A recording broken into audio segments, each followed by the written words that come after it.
বিশ্ব ও বাংলাদেশের প্রেক্ষিত। এটা মূলত কি? এটা মূলত বিশ্বের সব তথ্যগুলা প্লাস বিশ্বের সমস্যা সম্ভাবনা এগুলা নিয়ে কিন্তু এখানে আলোচনা করা হয়েছে। মানে বিশ্বের সব উন্নয়ন কি সমস্যা এগুলা হবে কি বা হবে না সম্ভাবনা সবগুলা নিয়ে কিন্তু মূল এখানে কাঠামোগুলা নিয়ে আলোচনা করেছে। এতটুকু ক্লিয়ার? তো চলো আমরা এখন এই ক্লাসটা শুরু করে দিই। আমাদের প্রথম অধ্যায়ে দেখি আমরা কি কি এমসিকিউ রেখেছি, গুরুত্বপূর্ণ এমসিকিউ গুলা। এই যে প্রথম যে এমসিকিউটা, একটু মনোযোগ সহকারে এমসিকিউর দিকে একটু লক্ষ্য করো, যে বিশ্বগ্রামের মেরুদণ্ড কোনটি? বিশ্বগ্রামের মেরুদণ্ডটা আসলে কোনটি? এই যে এই মেরুদণ্ড নয়, এটা দেশ পরিচালনা করার অথবা বিশ্ব পরিচালনা করার একটা মেরুদণ্ড আছে, তো সেটা বুঝাচ্ছি। বুঝেছো? এখানে লেখা আছে, প্রথমে লেখা আছে ডেটা। আচ্ছা বলো তো ডেটা কি? ডেটা মূলত একটা কাঁচামাল। ডেটা মূলত একটা কাঁচামাল তথ্য। বুঝেছো? বাট বাজারে কাঁচামাল নয়। বুঝেছো? এটা একটা কাঁচামাল তথ্য, মানে এটা পরিষ্কার একটা তথ্য। ফর এক্সাম্পল, ধর তুমি যে ভিডিওটা দেখতেছো না, তোমার নাম রহিম, তোমার বয়স 18 বছর, তুমি আইসিটি বিষয় পেয়েছো 25, অথবা আইসিটি তুমি পেয়েছো 85। সো জাস্ট এটাই হলো কি? এটাই হলো একটা ডেটা। বুঝেছো? সো এটাই একটা ডেটা হলে কিন্তু এখানে মেরুদণ্ড বোঝাচ্ছে। মেরুদণ্ড বোঝাতে কি হবে? তথ্য কি করতে হবে? আদান প্রদানের জন্য সংযোগ দরকার, বাট এই ডেটাগুলো কি করে না? সংযোগ করে না। তো এটা হবে না। তারপরে কি রয়েছে দেখো তো একটু, হার্ডওয়্যার। কি রয়েছে? হার্ডওয়্যার। হার্ডওয়্যার মূলত কি? হার্ডওয়্যার হলো কম্পিউটারের যন্ত্রাংশকে মূলত কি বলে? হার্ডওয়্যার বলে। কম্পিউটারের যন্ত্রাংশকে কি বলে? হার্ডওয়্যার বলে। তারপরে লেখা আছে কি? সফটওয়্যার। বুঝেছো? কম্পিউটারের যন্ত্রাংশকে কি বলে? হার্ডওয়্যার বলে। বাট এখানে কি বলছি? মেরুদণ্ড কোনটি? বিষয়টা বুঝেছো? তারপরে লেখা আছে কি? তাহলে এইটা কোর্স হবে, এটা কোর্স হবে। তারপরে লেখা আছে সফটওয়্যার। সফটওয়্যারটা কি? সফটওয়্যার হলো আমাদের যে কম্পিউটারটা, আমরা যে একটা যন্ত্র চিনি, কম্পিউটার যন্ত্র। বুঝেছো?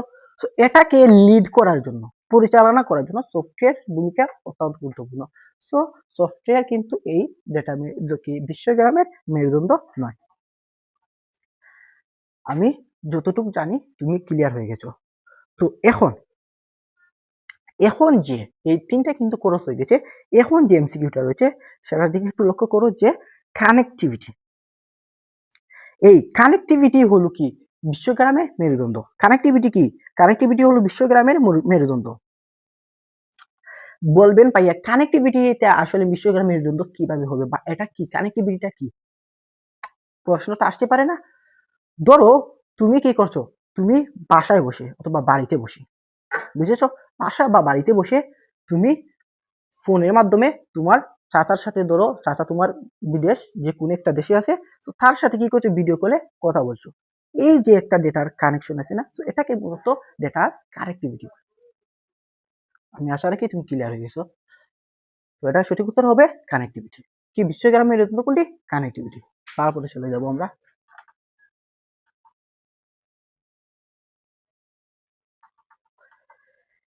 এই যে বিশ্বগ্রামের কানেক্টিভিটি পড়েছি। সো এখন আমরা বলবো বিশ্বগ্রামের জনককে। কে বিশ্বগ্রামের জনক? একজনই ব্যক্তি, তার নাম কি? তার নাম হলো এই যে Herbert Marshall McLuhan. Herbert Marshall McLuhan, তিনি কি? তিনি হলেন বিশ্বগ্রামের জনক। হার্বার্ট মার্শাল ম্যাকলুহান তিনি কি করেছেন? তিনি প্রথম কি গ্লোবাল ভিলেজের কনসেপ্টটা দিয়েছিলেন। তো সেজন্য তাকে কি বলা হয়েছে? সেজন্য তাকে সেজন্য তাকে বিশ্বগ্রামের অথবা গ্লোবাল ভিলেজের জনক হয়েছে। আশা কি ক্লিয়ার? রবার্ট ম্যাকলুহান তিনি কিন্তু এটা দেন নাই। তারপরে কি এই যে জন ম্যাকলুহান তিনিও কিন্তু এটা দেন নাই, এটা বললাম। তারপরে কি আব্রাহাম লিঙ্কন তিনি একজন আমেরিকার রাষ্ট্রপতি ছিলেন, বা তিনি এটা এই যে এটা কোনো ধারণা বা কোনো সংজ্ঞা কিছুই দেন নাই। তো তারপরে চলে যাব আমরা। তাহলে আমরা জানি যে বিশ্বগ্রামের জনককে জানি, তো প্রথমটা দিয়েছি কি? Herbert Marshall McLuhan. এখন চলে যাব আমরা 3 নম্বরে যে এমসিকিউটা আছে সেটাও কিন্তু অত্যন্ত গুরুত্বপূর্ণ। মানে এই ক্লাসে আমরা মোট কজন? 3জন স্যার মিলে তোমাদেরকে এই আইসিটি বিষয়ে ফুল ওয়ার্কশপ দেবো। মানে যতটুকু এমসিকিউ প্রয়োজন সেটুকু দেবো। তো আমি বাদে যে আরো 2জন স্যার আসবে, তো তারা যেগুলো দেখাবে সবগুলো কিন্তু গুরুত্বপূর্ণ। মানে আজ ক্লাসে যতটি এমসিকিউ দেখানো হবে সবটি গুরুত্বপূর্ণ।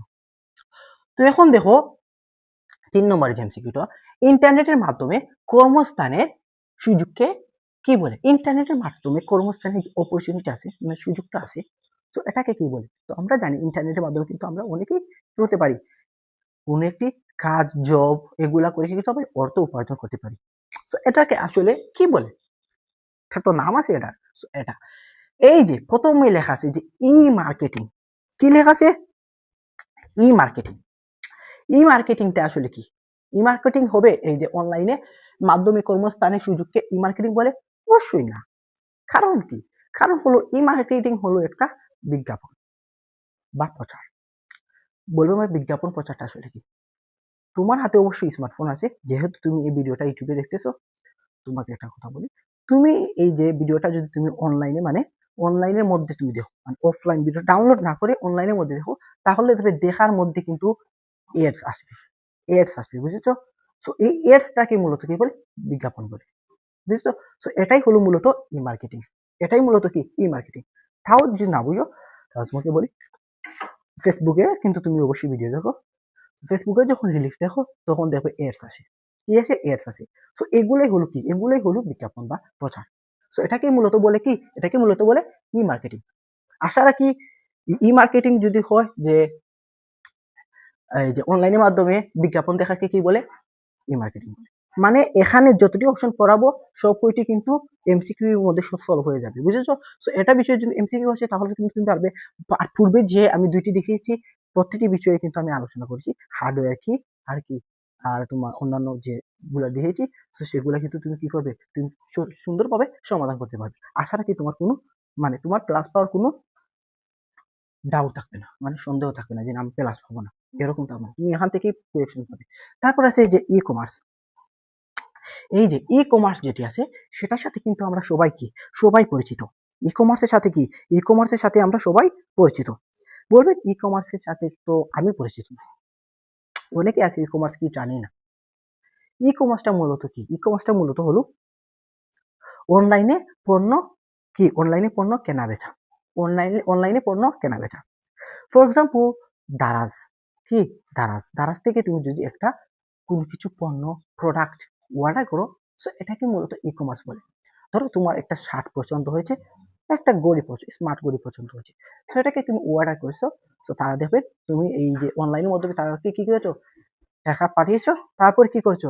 এই যে সে কি করছে? তোমাকে সেখান থেকে এই পণ্যটা তোমার বাড়িতে পৌঁছে দিয়েছে।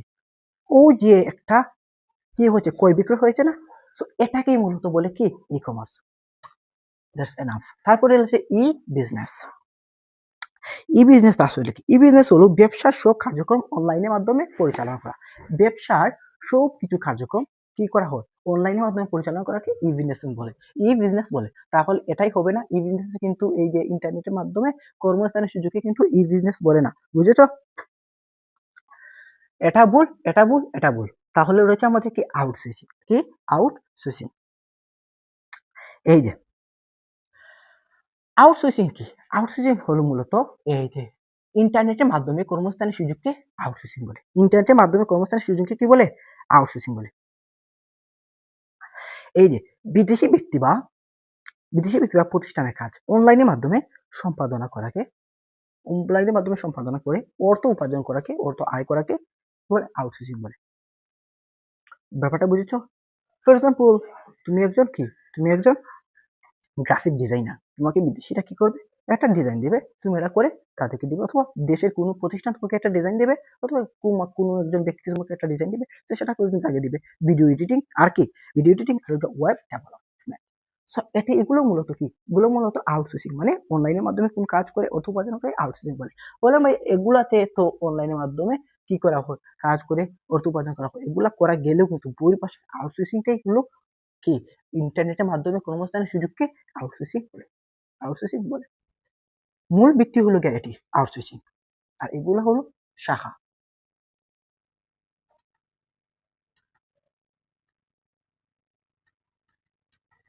এরপরে চলো আমরা এই যে ভার্চুয়াল রিয়েলিটি। ভার্চুয়াল রিয়েলিটি সম্পর্কে তোমরা কিন্তু অনেকেই জানো। ভার্চুয়াল রিয়েলিটি আসলে কি? তো এখন দেখো আমরা ভার্চুয়াল রিয়েলিটি কত মাত্রিক জগৎ তৈরি করে। আমরা কিন্তু সবই জানি ভার্চুয়াল রিয়েলিটি ত্রিমাত্রিক জগৎ তৈরি করে। কমাত্রিক জগৎ ত্রিমাত্রিক জগৎ তৈরি করে। তো ত্রিমাত্রিক জগতে থাকে কি দৈর্ঘ্য প্রস্থ, দৈর্ঘ্য প্লাস প্রস্থ প্লাস উচ্চতা। কি থাকে দৈর্ঘ্য প্লাস প্রস্থ প্লাস উচ্চতা। এই যে ভার্চুয়াল রিয়েলিটি হলো ভার্চুয়াল রিয়েলিটি এমন একটি জিনিস, সেটা কি করে, সেটা বাস্তবের মতো মানুষকে কি করে, ভার্চুয়াল রিয়েলিটি এমন একটি জিনিস, এমন একটা সে জগৎ তৈরি করে, কি করে 3D জগৎ তৈরি করে। এটা মূলত বাস্তবের মতো দেখায়, বাস্তবের ন্যায় দেখায়, এটা বাস্তব নয়, এরকম একটা অনুভূতি আমাদের মধ্যে সৃষ্টি করে দেয়। তো এটাই মূলত ভার্চুয়াল রিয়েলিটি, বুঝছো? ধরো তুমি এখন এই যে ভার্চুয়াল রিয়েলিটি কোনো একটি যন্ত্র দিয়ে তুমি কি করছো, গেম দেখতেছো, গেম খেলতেছো। তো যে এই যে গেম খেলতেছো না, তো এটাই মূলত কি, এই গেম খেলতেছো দেখতেছো, যে এটাই মূলত লাগে বাস্তব, মানে বাস্তব এটা আমাদের মধ্যে 3D একটা জগৎ তৈরি হয়ে গেছে। তো এটাই মূলত ভার্চুয়াল রিয়েলিটি, মানে সেটা কি করে, সেটা মানুষকে একটা অনুভূতি দিয়ে, বাস্তবের মতো অনুভূতি দিয়ে, কিন্তু বাস্তবের মতো অনুভূতি দিয়ে। তাহলে এটা সঠিক উত্তর হবে ত্রিমাত্রিক। আর অন্য কিছু নিয়ে আলোচনা করবো না, জাস্ট এটা মনে রাখলেই হবে, কারণ এখানে একমাত্রিক, দুই মাত্রিক, ত্রিমাত্রিক, চতুর্মাত্রিক আছে, সেগুলো হবে না। তুমি তো পড়েছো ত্রিমাত্রিক, কি পড়েছো ত্রিমাত্রিক মানে 3D। এখন দেখো 5 নম্বর যে এমসিকিউটা রয়েছে, সেটাও কিন্তু অত্যন্ত গুরুত্বপূর্ণ, মানে অত্যন্ত গুরুত্বপূর্ণ, যেটাই দেখবে সবই কিন্তু গুরুত্বপূর্ণ, সবই ইম্পর্টেন্ট।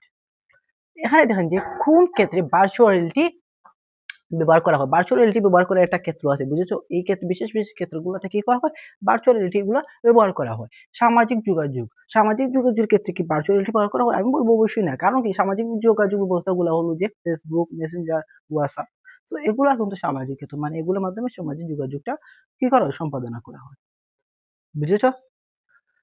তারপর গেমস তৈরিতে, গেম তৈরিতে কিন্তু ভার্চুয়াল রিয়েলিটি ব্যবহার করা হয়, মানে গেমস তৈরিতে নয়, বাট গেমস খেলাতে কিন্তু ভার্চুয়াল রিয়েলিটি ব্যবহার করা হয়। বাট বইয়ে যদি এই, না এটা ভুল, এই দুইটাই ভুল। তারপরে চলে যাবো আমরা যে জীববৈচিত্র্য সৃষ্টিতে। জীববৈচিত্র্য সৃষ্টিতে কিন্তু ভার্চুয়াল রিয়েলিটি কি করা হয় না, তৈরি করা হয় না, বা ভার্চুয়াল রিয়েলিটি ব্যবহার করা হয় না, মানে ভিআরটা তৈরি করা হয় না, বা ভিআরটা ব্যবহার করা হয় না। তারপরে ঝুঁকিপূর্ণ কাজে, অবশ্যই ঝুঁকিপূর্ণ কাজগুলাতে কিন্তু ভার্চুয়াল রিয়েলিটি ব্যবহার করা হয়। এই ঝুঁকিপূর্ণ কাজগুলা কি, বিমান বিমান চালানোর প্রশিক্ষণে, একজন ব্যক্তি বিমান চালাতে চায়, তো সে প্রশিক্ষণ দিতে হলে তো তাকে কি করতে হবে, বিমান চালাতে হবে। তো সে যদি সরাসরি বিমান চালাতে চলে যায়, তাহলে কি হবে, তাহলে কিন্তু একটা দুর্ঘটনার মুখোমুখি হয়ে যাবে। তো এই দুর্ঘটনার মুখোমুখিকে এড়ানোর জন্য মূলত ভার্চুয়াল রিয়েলিটিটা ব্যবহার করা হয়, মানে এই যে ত্রিমাত্রিক জগৎটা সৃষ্টি করে তাকে বাস্তবে নিয়ে একটা জিনিস দেখিয়ে দেয়, তো সেটাই সে মূলত অনুভব করে যে সে বাস্তবেই বিমানটা প্রশিক্ষণ করছে। আরো যে মহাকাশ গবেষণা, মহাকাশ গবেষণা করতে হলে এই যে ভার্চুয়াল রিয়েলিটির মাধ্যমে সে কি করতে পারবে, সে প্রথমে একটা প্রশিক্ষণ নিতে পারে, তারপরে সে মহাকাশ গবেষণা চলে আসতে পারে। তারপরে কি, এই যে সামরিক প্রশিক্ষণ, সামরিক প্রশিক্ষণ যেগুলো আছে সেগুলো আসলে কি, তোর অস্ত্র দিয়ে মারামারি, কি অস্ত্র দিয়ে মারামারি, তোমার সাথে আমার একটা যুদ্ধ কি করা হয়েছে, তোমার সাথে আমার একটা মারামারি কি করা হয়েছে, ডান করা হয়েছে, যে অমুক সপ্তাহে তোমার সাথে আমি মারামারি করব। এখন আমাকে একটা প্রস্তুতি নিতে হবে না, সামরিক একটা প্রস্তুতি নিতে হবে না, সেটা ভার্চুয়াল রিয়েলিটির মাধ্যমে কি করতে পারবো, সম্পাদনা করতে পারবো। এটাই মূলত ঝুঁকিপূর্ণ কাজ, এটাই মূলত ঝুঁকিপূর্ণ কাজ। তো এই ঝুঁকিপূর্ণ কাজের ক্ষেত্রে কি করা হয়, এই ভার্চুয়াল রিয়েলিটি ব্যবহার করা হয়। তাহলে সঠিক উত্তর হবে ঝুঁকিপূর্ণ কাজে। তো এখন দেখো 6 নম্বর যে এমসিকিউটা, সেটার দিকে একটু লক্ষ্য করো, যে মানুষের চিন্তা চেতনা, মানুষের চিন্তা চেতনা যন্ত্রের মাধ্যমে প্রকাশ করার প্রযুক্তিকে কি বলে? মানুষের যে চিন্তা চেতনা মানে অনুভূতি, ফিলিংসটাকে একটা যন্ত্রের মাধ্যমে প্রকাশ করার প্রযুক্তিটাকে কি বলে? মূলত প্রযুক্তিটা কি? অপশনগুলো দেখো, যে বায়োমেটিক্স, বায়োমেটিক্স তো আমরা সবাই জানি, বায়োমেটিক্স সাথে আমরা পরিচিত হয়েছি, পাঠ্য বই আছে। যে বায়োমেটিক্স কি, বায়োমেটিক্স হলো মানুষের শারীরিক বৈশিষ্ট্যটাকে কি করে আইডেন্টিফাই করে, মানুষের শারীরিক বৈশিষ্ট্য কি করে আইডেন্টিফাই করে। বলুন না কিভাবে মানুষের শরীরের বৈশিষ্ট্যকে আইডেন্টিফাই করে? ওই যে তোমার স্মার্টফোন আছে না, এখানে তুমি ফিঙ্গারপ্রিন্ট মেরে দিয়েছো, কি করছো, ফিঙ্গারপ্রিন্ট মেরে দিয়েছো, সেটা কিন্তু অন্যজনে পারবে না করতে, পারবে? সেটা পারবে না, এটা হলো শারীরিক একটা বৈশিষ্ট্য। আর কি, তোমার ফেস রেকগনিশন, আর কি ইরিস, স্কিন। সো এগুলো মূলত বাই ইনফরমেটিক্স এর এটা জাস্ট উদাহরণ। সো এটা হবে না, এটা এর মাধ্যমে কিন্তু আমরা করতে পারি না, চিন্তা চেতনা প্রকাশ করতে পারি না। তো চিন্তা চেতনা প্রকাশ করা কিন্তু এটা কোনো প্রযুক্তি নয়। তারপরে আছে যে বায়ো ইনফরমেটিক্স, বায়ো ইনফরমেটিক্স তো আমরা সবাই জানি, বায়ো ইনফরমেটিক্স এর সাথে কি করা যায় না, চিন্তা চেতনা প্রকাশ করা যায় না। তো বায়ো ইনফরমেটিক্সটা হলো তোমাদের যে জীববিজ্ঞানের যে তত্ত্বগুলো আছে, ডেটাগুলো আছে, এগুলাকে কম্পিউটারের মধ্যে কি করা হয়, কম্পিউটারের মধ্যে ঢুকিয়ে বিশ্লেষণ করাকে মূলত বায়ো ইনফরমেটিক্স বলে। বলবে কিভাবে কম্পিউটার মাধ্যমে ঢুকিয়ে বায়ো তোমাদের এই যে বিশ্লেষণ করে তোমাদের এটাকে বায়ো ইনফরমেটিক্স বলে। ফর এক্সাম্পল ধরো তুমি এখন রক্ত টেস্ট করতে চাও, মানে ডিএনএ টেস্ট করতে চাও। ডিএনএ টেস্ট করা কিন্তু একটা জীববিজ্ঞানের একটা অংশ। সো এটাকে কি করা হয়, এটাকে কম্পিউটারের মধ্যে ঢুকিয়ে কি করা হয়, বিশ্লেষণ করা হয়। সো এটাই মূলত বায়ো ইনফরমেটিক্সের একটি উদাহরণ। সো এটাই হবে না, কিন্তু এটার মধ্যে কিন্তু চিন্তা চেতনা কি করা যায় না, প্রকাশ করা যায় না। তাহলে যে কৃত্রিম বুদ্ধিমত্তা, এই যে কৃত্রিম বুদ্ধিমত্তা, যেটার ইংরেজি প্রতিশব্দ কি, আর্টিফিশিয়াল ইন্টেলিজেন্স, সংক্ষেপে বলে এআই। সংক্ষেপে কি বলে, এআই। তো এটার মাধ্যমে কি করতে হবে, এটার মাধ্যমে আমাদের ফিলিংসটাকে কি করতে পারি, আমরা প্রকাশ করতে পারি। তো এই যন্ত্রটা আমাদের প্রকাশ করতে পারি। বলবেন কিভাবে প্রকাশ করতে পারি, এই যে আর্টিফিশিয়াল ইন্টেলিজেন্স এগুলা কি কি। তুমি স্মার্টফোন তুমি অবশ্যই চালাও, দেখবেন চ্যাট জিপিটি আছে। চ্যাট জিপিটির মতো কিন্তু অন্যান্য আরো প্ল্যাটফর্ম আছে, ইত্যাদি আছে, জিমিনি আছে। এগুলা মূলত কি, এগুলা মূলত এআই। বুঝছো, এগুলোর সাথে কিভাবে তোমার চিন্তা চেতনা প্রকাশ করবে। কোয়েকশনটা আসছে না? ধরো তুমি এখন কি করতে চাও, এখন একটা কবিতা বলতে চাও, বুঝেছ, কবির মতো একটা কবিতা বলতে চাও, একটু ব্যাখ্যা করে, বুঝেছ। তো এটা যদি বলতে চাও, তাহলে তুমি কিন্তু বাণী এটা তৈরি করতে পারবে। পারতে হলে তোমাকে অনেক সময় লাগবে। স্বল্প সময় যদি তুমি এটা প্রকাশ করতে চাও, তাহলে তুমি কি করতে পারবে, এই এআই এর মাধ্যমে এটা যদি তুমি বলো যে, এআই কে বলো যে আমাকে একটা কবিতা বানিয়ে দাও, আমি সুন্দরভাবে একটা কবিতা বলবো, তো সে একটা কবিতা বানিয়ে দিবে। তো এই আমাদের যে চিন্তা চেতনাকে আমরা কি করছি, এআই এর মাধ্যমে প্রকাশ করছি। আমরা একটা ভাবনাকে এআই এর মাধ্যমে প্রকাশ করছি। তো এটাই হলো কি, যে চিন্তা চেতনাকে কি করা হয়, চিন্তা চেতনাকে যন্ত্রের মাধ্যমে প্রকাশ করা প্রযুক্তিকে মূলত কৃত্রিম বুদ্ধিমত্তা বলে। তো ভার্চুয়াল রিয়েলিটি কিন্তু আমরা জানি, ভার্চুয়াল রিয়েলিটি কোন ক্ষেত্রে ব্যবহার করা হয়, ঝুঁকিপূর্ণ কাজে ব্যবহার করা হয়। তাহলে এটা সঠিক উত্তর হবে 3।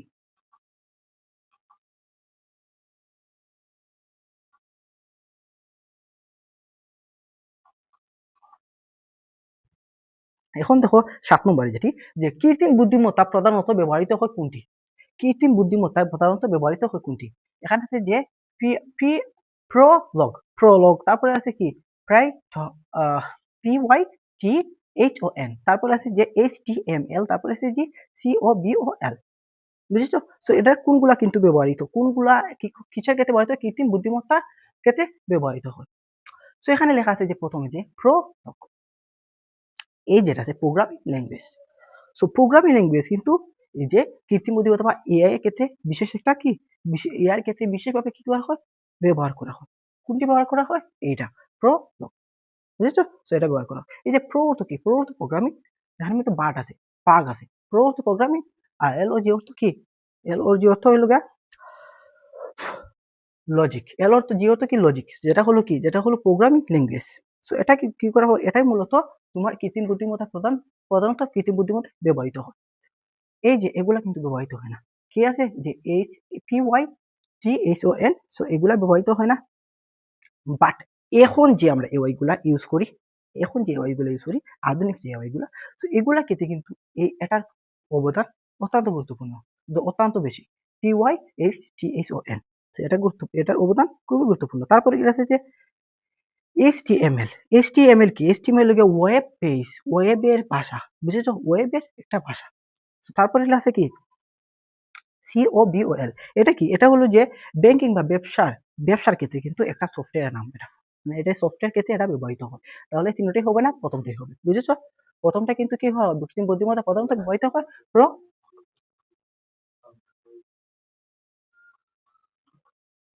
এই যে 8 নম্বরে দেখো, 8 নম্বরে লেখা আছে যে কে আর্টিফিশিয়াল ইন্টেলিজেন্সের প্রতিষ্ঠাতা, মানে আর্টিফিশিয়াল ইন্টেলিজেন্সের কি ফাউন্ডার মূলত কে। আমরা এখন তো পর্যন্ত কিন্তু আর্টিফিশিয়াল ইন্টেলিজেন্স সম্পর্কে কিছুটাও না হলে কি করেছি, কনসেপ্ট করেছি। তো এখন আমরা দেখবো এটা মূলত কে বানিয়েছে, মানে তৈরি করেছে, এটা ফাউন্ডার মূলত কে। এখানে দেখো লেখা আছে যে অ্যালান টুরিং কিন্তু কি নয়, এই আর্টিফিশিয়াল ইন্টেলিজেন্সের প্রতিষ্ঠাতা নয়। বুঝেছো? তাকে মূলত কম্পিউটার জনক বলা হয়। তারপরে আছে কি কি স্ট্রেফ হ্যাকিং, তিনিও কিন্তু এই যে তোমার আর্টিফিশিয়াল ইন্টেলিজেন্সের কিন্তু কি নয়, প্রতিষ্ঠাতা নয়। তারপরে আছে কি বিল গেস্ট আমরা জানি মাইক্রোসফটের প্রতিষ্ঠাতা। কি, মাইক্রোসফটের প্রতিষ্ঠাতা। যদি এখন তোমাকে প্রশ্ন করে যে মাইক্রোসফটের প্রতিষ্ঠাতাকে, চোখ মুজে তাকিয়ে দিয়ে আসবে বিল গেস্ট। তারপরে আছে যে জন জন ম্যাকার্টি, এই যে ব্যক্তি, এই ব্যক্তি কিন্তু কি, এই ব্যক্তি হলো তোমার আর্টিফিশিয়াল ইন্টেলিজেন্সের প্রতিষ্ঠাতা, মানে এআই এর প্রতিষ্ঠাতা। তো এটা সঠিক উত্তর হবে 4। কি 4। তিনি কিন্তু এই যে আর্টিফিশিয়াল ইন্টেলিজেন্স আছে না, তো সেটা কিন্তু তিনি কি করেছেন, সেটা কিন্তু তিনি 1956 সালে কি করেছিলেন, এই আর্টিফিশিয়াল ইন্টেলিজেন্স শব্দটা কিন্তু ব্যবহার করেছেন। এর জন্য তাকে কি বলা হয়, এর জন্য তাকে আর্টিফিশিয়াল ইন্টেলিজেন্সের ফাউন্ডার বা প্রতিষ্ঠাতা বলা হয়।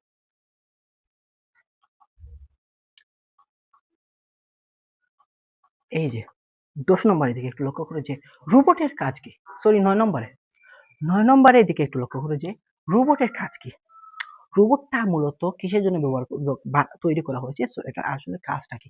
আমরা অপশনগুলো করি, প্রোগ্রাম রচনা করা, তারপরে কি প্রোগ্রাম উন্নয়ন করা, তারপরে কি প্রোগ্রাম নিয়ন্ত্রণ করা, তারপরে কি প্রতিকূল কাজে সাহায্য করা। এই প্রোগ্রাম রচনা করা, প্রোগ্রাম মূলত কি, প্রোগ্রাম মূলত আমাদের সাধারণ মানুষই কি করে রচনা করতে পারে, বাট এটা কিন্তু এই যে রোবট দিয়ে করা হয় না, বুঝেছো। বাট কিছু কিছু সময় কি এটা রোবট দিয়ে কিন্তু করা হয়। বাট তারপরে কি, এটা সঠিক উত্তর হবে না, এটা ভুল। তারপরে আছে যে প্রোগ্রাম উন্নয়ন। প্রোগ্রাম উন্নয়ন কি, এগুলো এটি সফটওয়্যারের,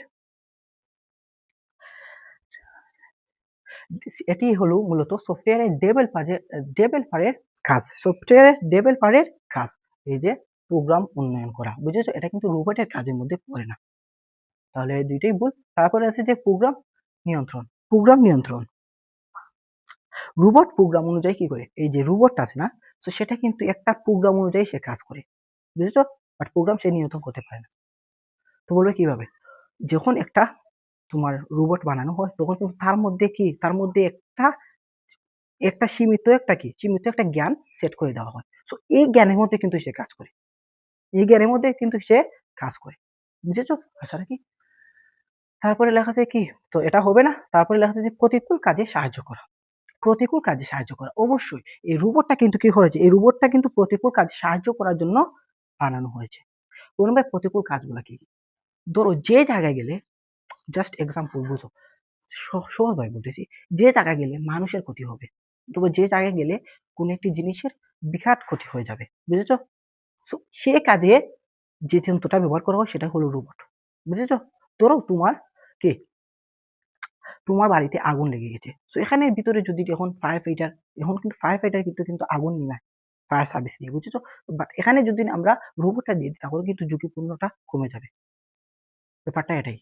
ধরো এক জায়গায় একটা বোমা পিট করে রেখেছে, তো এখানে কিন্তু মানুষ গেলে কি হবে, মানুষ যদি যায় সেই জায়গায় ক্ষতি হয়ে যাবে, সেই জায়গায় কিন্তু মূলত রোবট পাঠানো। সো এই যে প্রতিকূল কি, এই যে প্রতিকূল যে কাজগুলো আছে, সো এই কাজে মূলত কি করা হয়, রোবটটা ব্যবহার করা হয়। সো রোবটের কাজ কি, প্রতিকূল কাজে সাহায্য করা। আশা কি বুঝেছ। তারপরে চলে যাবো আমরা কোথায়, এই যে খুবই গুরুত্বপূর্ণ একটা এমসিকিউ, ক্রায়ো সার্জারির অর্থ কি, ক্রায়ো সার্জারির অর্থটা কি। এই যে তোমাদেরকে একটা কথা বলি, এই যে ক্রায়ো সার্জারি কিন্তু দুই ভাগে বিভক্ত। ক্রায়ো যেটা আছে, এটা এই যে ক্রায়ো, সঠিক মানে ভালোভাবে কনসেপ্ট করার জন্য একটা ভাগ করে দিয়েছি, যে ক্রায়ো যেটা আছে সেটা অর্থ কি, সেটা হলো ঠান্ডা। আর সার্জারি শব্দ অর্থ কি, সার্জারি অর্থ হলো যে শল্য চিকিৎসা, বা শল্য চিকিৎসা। সো ক্রায়ো সার্জারি অর্থ কি, শীতল অথবা ঠান্ডা শল্য চিকিৎসা। সেখানে দেখো শীতল ও শল্য চিকিৎসা, অবশ্যই শীতল ও শল্য চিকিৎসা। এই যে ক্রায়ো সার্জারি যেটা হয়, এই যে চিকিৎসাটা, সেটা কিন্তু কি করা হয়, সেটা কিন্তু অত্যন্ত নিম্ন তাপমাত্রা দিয়ে যে চিকিৎসাটা করা হয় তাকেই মূলত ক্রায়ো সার্জারি বলে, বুঝেছো আশা রাখি। তারপরে কি আছে যে অস্ত্রোপচার চিকিৎসা কিন্তু এটা নয়, এটা হলো ক্রায়ো সার্জারি অর্থ। তারপরে সরি সার্জারি অর্থ, তারপরে আছে যে রেডিওথেরাপি, এটা কিন্তু অন্য ধরনের চিকিৎসা। তারপরে যে কেমোথেরাপি, সেটা তো আমরা জানি যে ক্যান্সারের ক্ষেত্রে ব্যবহার করা হয় সে এই যে কেমোথেরাপিটি। সো এটা মূল সঠিক উত্তর হলো যে শীতল শল্য চিকিৎসা, ক্রায়ো সার্জারি তো কি শীতল শল্য চিকিৎসা।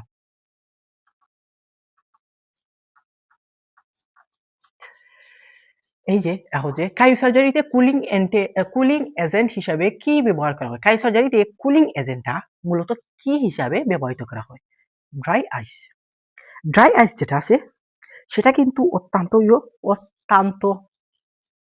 শীতল, এটা আধুনিক ক্রায়ো সার্জারিতে প্রধান কুলিং এজেন্ট করে না, বুঝছো। প্রধান হিসাবে কুলিং এজেন্ট হিসাবে কি করে না, ব্যবহার করা হয় না, বুঝছো। আধুনিক মানে এখন এটা ব্যবহার করা, এটাও কিন্তু অত্যন্ত একটা ঠান্ডা একটা জিনিস। তারপরে এটা হচ্ছে যে তরল অক্সিজেন। তরল অক্সিজেন যেটা, সেটাও কিন্তু অত্যন্ত ঠান্ডা, এটা কিন্তু ব্যবহার করা হয় না। তারপরে কি তরল নাইট্রোজেন ও তরল ফ্লোরাইড। এই যে তরল নাইট্রোজেন ও তরল ফ্লোরাইড, এগুলো মূলত কি করা, এগুলো কিন্তু ক্রায়োসার্জারি কুলিং এজেন্ট হিসাবে ব্যবহার করা হয়। বুঝেছো আশা রাখি? তো এই যে অত্যন্ত ঠান্ডা, ক্রায়োসার্জারি অস্বাভাবিক টিস্যু ধ্বংস করার জন্য ক্রায়োসার্জারি করা হয় মূলত কি অস্বাভাবিক টিস্যুগুলা ধ্বংস করার জন্য খুব কম তাপমাত্রা প্রয়োজন হয়, খুব কম তাপমাত্রা প্রয়োজন হয়। বুঝেছো? এই ক্রায়োসার্জারিতে মূলত খুব কম তাপমাত্রার প্রয়োজন হয়, যেগুলা কি করে এই কম তাপমাত্রা দিয়ে অস্বাভাবিক টিস্যুগুলা ধ্বংস করা যায়। সো তরল নাইট্রোজেন, তরল যে নাইট্রোজেন আছে না, সেটার তাপমাত্রা হবে -195। সো এইরকম যে এই যে -195 যে সেন্টিমিটার যে তাপমাত্রা আছে, সো এটা মূলত প্রয়োগ করে ক্রায়োসার্জারি চিকিৎসা করা। সো এটা সঠিক উত্তর হবে এটা, তরল ফ্লোয়েম নয়। ঠিক আছে না বলতো? হুম।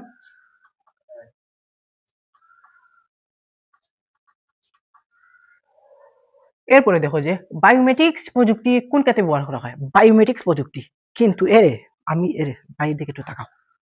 ভাই পূর্বে যেগুলা পড়েছি সবগুলা কিন্তু কি, সবগুলা কিন্তু যে অপশন বা ওসব ব্যাখ্যা করার কারণ কি, যে অন্য যদি এই অপশনটা অন্যভাবে কোয়েকশনের মধ্যে দিয়ে দেয় তাহলে সঠিক সমাধান করা। এই যে বায়োমেট্রিক্স সম্পর্কে কিন্তু আমি একটু আগে কিন্তু একটা উদাহরণ প্লাস আমি বুঝিয়েছি, ভালো একটা কনসেপ্ট তোমাকে দিয়েছি, যাতে বায়োমেট্রিক্স কোন কাজে ব্যবহার করো, বায়োমেট্রিক্স কি তুমি বুঝতে পারো। এই যে বায়োমেট্রিক্স প্রযুক্তি কোন ক্ষেত্রে ব্যবহার করা হয় সেটা তুমি অবশ্যই জানো, কারণ একটু আগে তোমাকে বলেছি অপরাধ শনাক্তকরণে অবশ্যই মানুষের শারীরিক বৈশিষ্ট্য কি করে, মানুষের শারীরিক বৈশিষ্ট্য নির্ধারণ করে এই যে বায়োমেট্রিক্স প্রযুক্তি দ্বারা। ব্যাপারটা বুঝেছ? এই যে অপরাধী শনাক্ত করতে, অবশ্যই অপরাধী শনাক্ত করতে এই যে তোমার কি করা হয়, বায়োমেট্রিক্সটা ব্যবহার করা হয়। জলবায়ু নিয়ন্ত্রণে অবশ্যই না, ক্লাইমেট নিয়ন্ত্রণে কিন্তু এগুলা হয় না, এগুলা কিন্তু বায়োমেট্রিক্সের মধ্যে পড়ে না। টিস্যু প্লান্ট প্রযুক্তির এগুলা কিন্তু নয়। তারপরে রয়েছে কি, এগুলা জীব প্রযুক্তির মধ্যে পড়ে। তারপরে জীব বৈচিত্র্যের সৃষ্টি করতে, এগুলা কিন্তু তোমার এই যে বায়োমেট্রিক্সের কাজ নয়। বায়োমেট্রিক্সের কাজ হলো মূলত কি, বায়োমেট্রিক্সের কাজ হলো মূলত অপরাধী শনাক্ত করা, মানে এই যে ফিঙ্গারপ্রিন্ট, তারপরে কি ফেস রেকগনিশন, রেজ স্ক্যান, বায়ো ইনফরমেটিক্সের কাজ। এই যে বয়স, আমার বয়স কিন্তু বায়ো ইনফরমেটিক্সের কাজ। তো আমার বয়স তোমার বয়সের সাথে ম্যাচ খাবে না, ম্যাচ খাবে না। তুমি যদি অন্যজনকে বলো যে আমি রায়হান, হ্যাঁ আমি যে ব্যক্তিটা কথা বলতেছি আমি রায়হান, সে ধরে দেবে, না, তো বলবে যে তুমি রায়হান, এখন তোমার বয়স 7 বছরের সাথে ম্যাচ খায় না। যদি ফেস ম্যাচ খায়, বয়স ম্যাচ খায় না। আর ফেস ম্যাচ খাইলে ফেস ম্যাচ না খাইলে বয়স ম্যাচ খায়। সো এগুলো মূলত বিবেচনা করি কিন্তু বায়ো ইনফরমেটিক্সে। কিছু কিছু ক্ষেত্রে মানুষেরা কি করতে পারে, এগুলা আইডেন্টিফাই করে দিতে পারে, মানে ধরে ফেলতে পারে। এই যে আমি বলেছি না বায়োমেট্রিক্স, এখন কি বলবো বায়ো ইনফরমেটিক্স কি। বায়ো ইনফরমেটিক্স সম্পর্কে তোমাকে কি করেছি ভাইয়া, ভালো একটা কনসেপ্ট দিয়েছি। এই যে বায়ো ইনফরমেটিক্স কি, তুমি কিন্তু এখানে সেটুকু তো তুমি কিন্তু পেয়ে গেছো না। তাহলে কি আছে যে বায়োগ্যাস নিয়ে গবেষণা করা কিন্তু বায়ো ইনফরমেটিক্স এর কাজ না, কারণ বায়োগ্যাস বায়ু শক্তি উৎপাদনের বিষয়, বুঝেছো। তারপরে কি রয়েছে যে ডেটাবেস প্রোগ্রামিং কিন্তু কি গাণিত ব্যবহৃত হয়, তবে এটি পুরো অর্থ নয়। গাণিতিক ক্ষেত্রে ব্যবহৃত করা হয়, বাট তবু কিন্তু পুরো উত্তর কিন্তু এটা নয়, এটাই খরচ হয়ে যাবে, দুটি খরচ। এই যে গাণিতিক তথ্য বিশ্লেষণ, সরি এটা ভুল। তারপরে যে এই যে তোমার ডেটা প্রোগ্রামিং, এটা কিন্তু ভুল। ডেটাবেস স্থাপনে বায়ো ইনফরমেটিক্স এর একটি অংশ হতে পারে, ডেটাবেস স্থাপনে কিন্তু বায়ো ইনফরমেটিক্স এর কিছুটা একটা অংশ হতে পারে, বাট এটা কিন্তু সঠিক উত্তর নয়, এটা কিন্তু বায়ো ইনফরমেটিক্স নয়। যে এটা ভুল, তিনটাই ভুল। তাহলে রয়েছে একটা জীববিদ্যা বিষয়ক কি করা হয়, তথ্য প্রক্রিয়াকরণ, জীববিদ্যা বিষয়ক তথ্য প্রক্রিয়াকরণ বলতে জীববিদ্যা বিষয়ক তথ্য বিশ্লেষণ। তোমরা অবশ্যই যে এই যে ক্লাসটা, সেটা কিন্তু সবার জন্যই, সায়েন্সের স্টুডেন্টরা কিন্তু এই ক্লাসটা দেখতেছে। তো তোমরা কিন্তু জানো বায়ো ইনফরমেটিক্স এর অবদান বা বায়ো ইনফরমেটিক্সটা কি এবং এটা কিসের ক্ষেত্রে ব্যবহার করা হয়। এটাই মূলত যে জীববিজ্ঞানের যে ডেটাগুলো আছে না, সো এটাকে কিন্তু বায়ো ইনফরমেটিক্স ব্যবহার করা, কম্পিউটার মাধ্যমে ঢুকিয়ে কি করা হয়, বিশেষভাবে বিশ্লেষণ করাকেই বায়ো ইনফরমেটিক্স বলে। সো এটা হবে জীববিদ্যা বিষয়ক তথ্য ও প্রক্রিয়াকরণ, বুঝেছ। তারপরে চলে যাব আমরা এই যে খুবই গুরুত্বপূর্ণ, খুবই খুবই গুরুত্বপূর্ণ একটা এমসিকিউ। 1 ন্যানোমিটার, 1 ন্যানোমিটার 1 মিটারের কত ভাগের 1 ভাগ? 1 ন্যানোমিটার, ব্যাপারটা বুঝো। 1 ন্যানোমিটার 1 মিটারের কত ভাগের 1 ভাগ? সেটা কিন্তু আমি অঙ্কর মাধ্যমে বুঝিয়ে দিতে পারতাম, বাট এখন বুঝাচ্ছি না, বুঝেছো? এখন তোমাকে জাস্ট বলে দিচ্ছি এটা এটা আসলে কি। এটা মূলত এই আকৃতি ভাবে আসবে, মুখস্থ করে ফেলো, মুখস্থ করলে হবে। তো অঙ্ক বুঝিয়ে দেবো, এটা ওটা লেখে, তারপরে কি হবে, তারপরে তুমি এটাই ভুলে যাবা এটা মূলত আসলে কি, বুঝেছো? এগুলা দরকার নেই, আমরা জাস্ট মুখস্থ করে ফেলবো, বুঝেছো? এটা মুখস্থ করেই ফেললে হবে যে 1 ন্যানোমিটার 1 ন্যানোমিটার 1 মিটারের কত ভাগের 1 ভাগ? 1 ন্যানোমিটার 1 মিটারের কত ভাগের 1 ভাগ মানে কত ভাগের 1 ভাগ? এখানে আসলে কি 10 লক্ষ কি বলছে, তারপরে আছে যে 100 লক্ষ, 100 লক্ষ কিন্তু 1 কোটির সমান, তারপরে আছে 10 কোটি, তারপরে আছে যে 100 কোটি। এখানে হলো 1 ন্যানোমিটার 1 মিটারে কত ভাগের 1 ভাগ? 100 কোটি কত ভাগের 1 ভাগ বুঝেছে, কত ভাগের 1 ভাগ সেটা হলো 100 কোটি, সেটা হলো 100 কোটি। মনে মনে রাখবে কি 100 কোটি।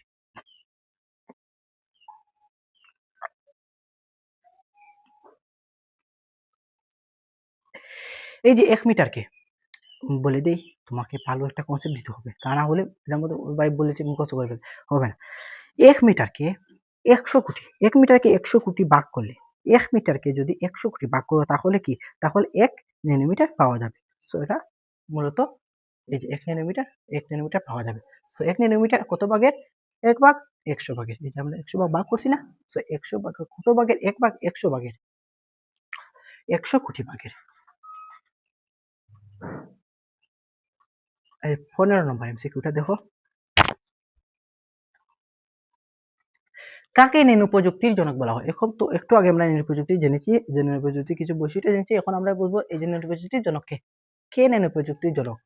তারপরে হচ্ছে যে রিচার্ড ফ্রেমান, তারপরে হচ্ছে যে খে খে কে রিচ ড্লেক্সার, তারপরে হচ্ছে কি রিচার্ড ভেনার, তারপরে হচ্ছে কি রিচার্ড মেন্ডাল।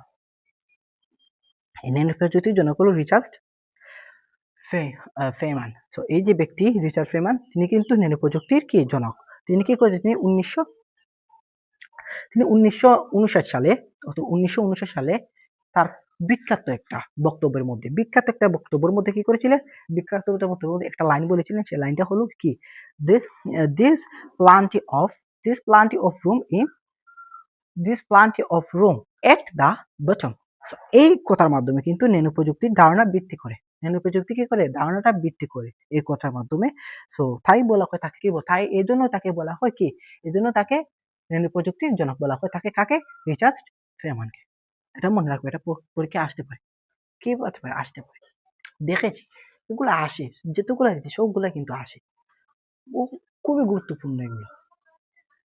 এই যে 16 নম্বর দিকে একটু লক্ষ্য করো,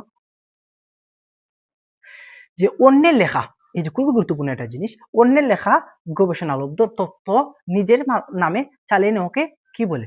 অন্যের লেখা, তুমি একটা গল্প লেখছো কার্টুনের, তো এটা যদি আমি কি করি, আমার নামে চালিয়ে দিই, অমুক একজন মানুষকে নিয়ে দেবো, বলি এই গল্পটা আমি লিখেছি, জাস্ট কপি করে আমি এনে আমার নামে বলে দিই, এটাকে কি বলে? বুঝেছো ব্যাপারটা আসলে এটা কি? এই যে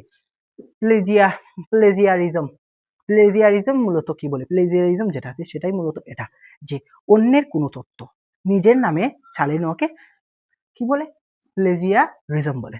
তাহলে আর তো গভীর ভাবে বলি, যে ধরো তুমি একটা কবিতা লিখেছো, এটা যদি আমি অন্য জনে দেখিয়ে দিই, ধরো এই কবিতাটা রহিমে লিখেছে, আমার নাম করিম, আমি নিয়ে বললাম যে এই কবিতাটা আমি করিমে লিখেছি, এটাই মূলত তোমার এই যে প্লেজিয়ারিজম।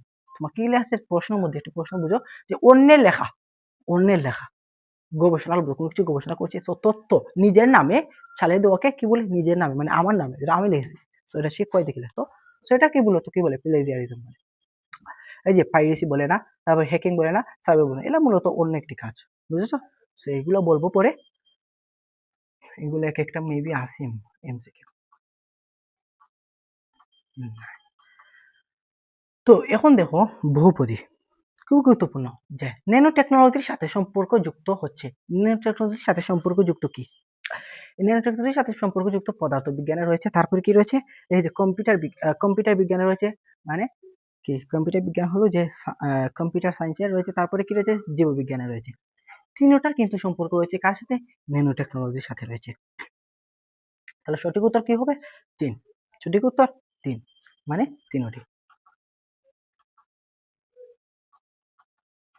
এই যে ভার্চুয়াল রিয়েলিটি ব্যবহৃত হয়, মূলত কিসের ক্ষেত্রে, মানে কোন কোন ক্ষেত্রে, সেটা তো বলেছি একটু আগে। তো এখন দেখো, তাও আমরা দেখে নেই যে বিনোদনের ক্ষেত্রে, অবশ্যই বিনোদনের ক্ষেত্রে কিন্তু ভার্চুয়াল রিয়েলিটি ব্যবহার করা হয়। তুমি কিন্তু পারবে যে একটা গেম খেলতে, সেটা কি হবে, সেটা তুমি যদি একটা ভার্চুয়াল রিয়েলিটির মাধ্যমে একটা গেম খেলো, সেটা কি হবে, সেটা দেখবে তোমার একটা বিনোদন পাবে। তার মধ্যে কি হবে, তুমি দেখবে যে এটা এই যে ভার্চুয়াল রিয়েলিটি কি করছে, থ্রি ডি জগৎ তৈরি করছে, সেটার মাধ্যমে একটা বিনোদন কি করতে পারি, উপভোগ করতে পারি।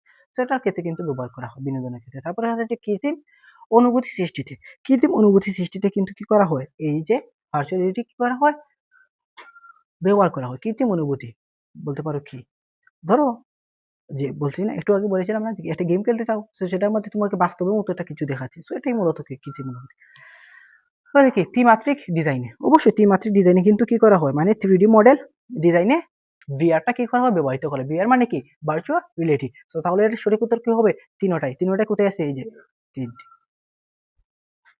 ও এখন দেখো তোমাদের এই যে 19 নম্বর যে এমসিকিউটা আছে, সেটা কিন্তু তোমাদের শেষ এমসিকিউ, তোমাদের প্রথম অধ্যায়ের কিন্তু শেষ এমসিকিউ। প্রথম অধ্যায় কি, এই যে বিশ্ব ও বাংলাদেশ ঐক্যিত যে অধ্যায়টা রয়েছে, সেই অধ্যায়ের শেষ এমসিকিউ এটা। তো এটা কিন্তু অত্যন্ত গুরুত্বপূর্ণ, বুঝেছো? কারণ শেষ ভালো যার সব ভালো তার, এটা কিন্তু আসতে পারে, খুবই গুরুত্বপূর্ণ এটা এমসিকিউ। এই যে ই কমার্সের অন্তর্ভুক্ত হচ্ছে, ই কমার্সের ইনক্লুডটা মূলত কি, মানে ইনক্লুড অন্তর্ভুক্ত হচ্ছে কি, মোবাইল ব্যাংকিং এর মাধ্যমে মূল্য পরিশোধ করা, মোবাইল ব্যাংকিং এর মাধ্যমে মূল্য পরিশোধ করা। তো এটা মূলত অনলাইনের মাধ্যমে কি, অনলাইনের মাধ্যমে পড়ে, কারণ অনলাইনের মাধ্যমে এটা লেনদেনের মধ্যে এই বিষয়টা পড়ে। তাহলে এটা কি, এটাই হবে সঠিক। ইনক্লুড হচ্ছে কি, ই কমার্স ইনক্লুড হচ্ছে মোবাইল ব্যাংকিং এর মাধ্যমে মূল্য পরিশোধ করা, সেটা সঠিক। তারপরে রয়েছে কি, তারপর হচ্ছে অনলাইনে বুক সেন্টার হতে বই ক্রয় করা, এটাও কিন্তু অনলাইনের মাধ্যমে একটা কেনাকাটা। সো এটা কিন্তু ই কমার্সের অন্তর্ভুক্ত। তাহলে আমরা কি পেয়েছি, দুটাই পেয়ে গেছি, এই পেয়েছি, দুইটাই পেয়ে গেছি। তারপরে রয়েছে আমাদের একটি, দেখি এটা সঠিক হয়নি। লাইনে দাঁড়িয়ে থেকে ট্রেনে ক্রিকেট ক্রয় করা, লাইনে দাঁড়িয়ে ক্রিকেট থেকে, এটা কিন্তু পুরনো একটা জিনিস। আগে আমরা কি করতে হয়, লাইনে দাঁড়িয়ে একটা ট্রেনের ক্রিকেট ক্রয় করতে হয়। সো এখন কিন্তু এটা ঘরে বসে করা যায়, অবশ্যই ঘরে বসে করা যায় অনলাইনের মাধ্যমে। সো এটা কিন্তু অনলাইনের মধ্যে পড়ে না। এই যে লেখাটা, এই যে 3 নম্বরে যে অপশনটা রয়েছে, সেটা কিন্তু অফলাইনের মধ্যে পড়ে। কিসের মধ্যে পড়ে, অফলাইনের মধ্যে পড়ে। তাহলে এটা কি আমাদের ই কমার্স অন্তর্ভুক্ত হবে বা ই ক্লাসে ইনক্লুড হবে? অবশ্যই না। তাহলে কোনটি, 1 2, 1 2, মানে ক, 1 2। তো আশা রাখি এই যেতগুলো এমসিকিউ বুঝেছি, তো সবকটি তুমি বুঝেছো, প্লাস এগুলা তোমার কাজে আসবে। সো এখন তোমাদেরকে নিয়ে কে আসবে, এবং তোমাদের সামনে তোমাদের তৃতীয় অধ্যায় নিয়ে আসবে নাইম ভাইয়া। নাইম ভাইয়ের সাথে থাকো। পরবর্তী ক্লাস